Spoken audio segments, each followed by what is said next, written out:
श्याम जो डोलपुर गांव में अपनी पत्नी के साथ रहा करता था, वह पैसा कमाने के लिए जगह जगह जाकर चूड़ियों का व्यापार किया करता। अपनी बीवी को अकेला छोड़कर वह गांव गांव घूमकर अपना काम किया करता था।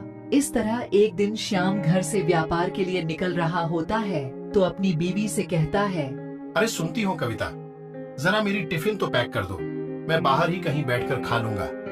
अब मुझे देर हो रही है, जल्दी करो। जरा ठहरो, मैं अभी तुम्हारा टिफिन पैक करके लाती हूँ। थोड़ा जल्दी करो, मुझे नदी भी पार करनी होती है। टिफिन लेकर श्याम चूड़ी बेचने निकल जाता है। श्याम के पास जाने का कोई साधन नहीं था, इसलिए वह नदी तैर कर दूसरे गांव जाया करता था। चूड़ी ले लो, रंग बिरंगी लाल पीली हरी नीली चूड़ी ले लो। आओ आओ, नई नई चूड़ियाँ ले लो। भाई साहब इधर तो आओ, मुझे रंग बिरंगी चूड़ियाँ चाहिए। जी बहन जी, अभी आता हूँ। अरे भाई साहब, आपके पास तो बहुत अच्छी अच्छी चूड़ियाँ हैं, मुझे भी 2 दर्जन दे दो। श्याम की सारी चूड़ियाँ इस तरह से धीरे धीरे गांव घर में बिक जाया करती थीं। इस तरह वह रोज चूड़ियाँ बेचकर पैसे कमाया करता था। एक दिन जब श्याम चूड़ियाँ बेचकर घर आता है तो देखता है कि उसकी पत्नी की तबीयत बहुत खराब है। अरे रमा, क्या हुआ? तुम्हारी तबीयत कैसे बिगड़ गई? पता नहीं जी, जब मैं खाना बना रही थी तब मैं बेहोश हो गई और मेरी तबीयत खराब हो गई। श्याम इलाज के लिए अपनी पत्नी को अस्पताल ले जाता है। अस्पताल में डॉक्टर श्याम से कहते हैं, इनकी तबीयत तो कुछ ज्यादा ही बिगड़ गई है, इनकी इलाज के लिए बहुत पैसे लगेंगे। ठीक है, आप इलाज कीजिए, मैं पैसे जमा करता हूँ। श्याम ने जितने भी पैसे कमाए थे वह सारे के सारे अपने पत्नी के इलाज में लगा देता है, जिसके कारण अब श्याम के पास थोड़े भी पैसे नहीं बचे थे। श्याम अपने पत्नी का इलाज करा के अपने घर ले आता है और वह सोच में पड़ जाता है, हे भगवान, जो भी पैसे मैंने कमाए थे वह तो मेरी पत्नी की इलाज में खत्म हो गए। अब मुझे फिर से चूड़ियाँ बनाकर बेचनी होगी, लेकिन फिर घर में मेरी पत्नी को कौन देखेगा? श्याम पूरी रात मेहनत करके चूड़ियाँ बनाता है और सुबह होते ही पैसे कमाने के लिए वह गांव भर में चूड़ियाँ बेचने निकल पड़ता है। आइए आइए, रंग बिरंगी चूड़ियाँ खरीदिए, हरी पीली रंग बिरंगी चूड़ियाँ खरीदिए। भाई साहब मुझे 2 दर्जन चूड़ियाँ दीजिए। ठीक है बहन, ये लो। श्याम सारी चूड़ियाँ बेचकर अपने घर निकल पड़ता है। घर पहुंचकर वह अपनी पत्नी कविता से कहता है, अरे कविता, तुम्हारी तबीयत तो ठीक है ना? अब तो तुम्हें कोई तकलीफ तो नहीं है? नहीं जी, मुझे कोई तकलीफ नहीं है, मैं बिल्कुल ठीक हूँ।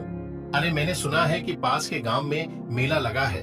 तुम्हारी तबीयत ठीक है तो हम दोनों मेला घूमने चलते हैं। आज मेरे पास कुछ पैसे भी है। ठीक है, चलो। अगली सुबह श्याम और कविता मेला देखने के लिए जाते हैं। मेला देखने के लिए उन्हें नदी पार करने होते हैं। वह नदी पार करके मेले में पहुंच जाते हैं। मेले में कविता श्याम से कहती है, अरे वाह, ये तो बहुत ही बड़ा मेला है। मैंने तो ऐसा मेला अपनी जिंदगी में कभी नहीं देखा। हाँ कविता, तुम बिल्कुल सही कह रही हो, ये बहुत ही बड़ा मेला है। चलो अब हम दोनों मेला घूमते हैं। और इस तरह दोनों साथ मिलकर मेला घूमते हैं। कुछ देर बाद कविता को भूख लगने लगती है। अजी सुनते हो, मुझे तो बहुत जोरों की भूख लगी है, चलो कुछ खा लेते हैं। हाँ, मुझे भी भूख लगी है। दोनों एक दुकान में समोसे खाने चले जाते हैं। श्याम समोसे वाले को देने के लिए पैसे निकालता है, तभी एक चोर उसके सारे पैसे लेकर भाग जाता है। श्याम उसे पकड़ने की बहुत कोशिश करता है, पर वह चोर को नहीं पकड़ पाता। उनके पास और पैसे न होने के कारण वे भूखे रह जाते हैं। अब मैं क्या करूं? हे भगवान, मेरे पास तो अब पैसे भी नहीं है। जो पैसे मैं लाया था वह तो चोर छीनकर भाग गया। आप चिंता मत करो जी, हम दोनों मिलकर फिर से पैसे कमा लेंगे। अब छोड़ो, हमें मेले से घर जाना होगा, शाम होने को है। श्याम और कविता दोनों घर के लिए निकल जाते हैं। कविता को रास्ते में बहुत जोरों की भूख लगती है और कविता श्याम से कहती है, सुनो जी, मुझे बहुत जोरों की भूख लगी है। अब हम दोनों क्या करेंगे? हमारे पास तो कुछ खरीद कर खाने की पैसे भी नहीं है। क्या करें कविता, हमारी किस्मत में गरीबी ही लिखी है। दोनों बातें करते करते नदी के पास पहुंच जाते हैं। बहुत तेज भूख लगी है, कुछ खाने को तो नहीं, यह नदी का पानी ही पी लेती हूँ। पानी पीकर शायद भूख मिट जाए। हाँ जाओ, पानी पी लो, फिर हम घर चलते हैं। कविता जैसे ही नदी का पानी अपने हाथों में लेती है, वैसे ही पानी रोटी में बदल जाता है। यह देख कविता चौंक जाती है। कविता कहती है, अजी सुनते हो, ये देखो मैं तो नदी से पानी लाई थी, वह पानी तो रोटी बन गई। ये कैसे हो सकता है? पानी रोटी कैसे बन सकता है? श्याम सोच में पड़ जाता है। तभी नदी से एक जलपरी निकलती है और कहती है, श्याम, कविता तुम डरो मत, ये एक जादुई पानी की रोटी है। तुम्हारा धन्यवाद।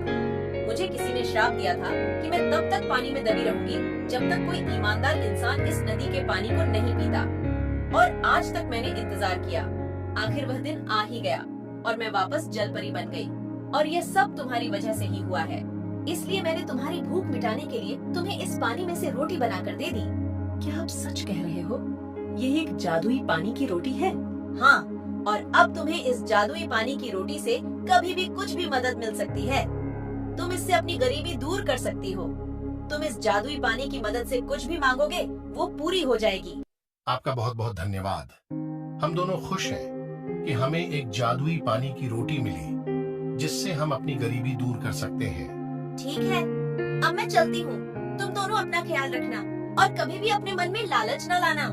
इतना कहकर जलपरी वहाँ से गायब हो जाती है। श्याम और कविता उस जादुई पानी की रोटी से अपनी अपनी इच्छाएं पूरी करते हैं। इस तरह श्याम को अब चूड़ियाँ बेचने की जरूरत नहीं थी। उस जादुई पानी की रोटी से श्याम और कविता बहुत अमीर बन गए थे और दोनों ही खुशी खुशी रहने लगे।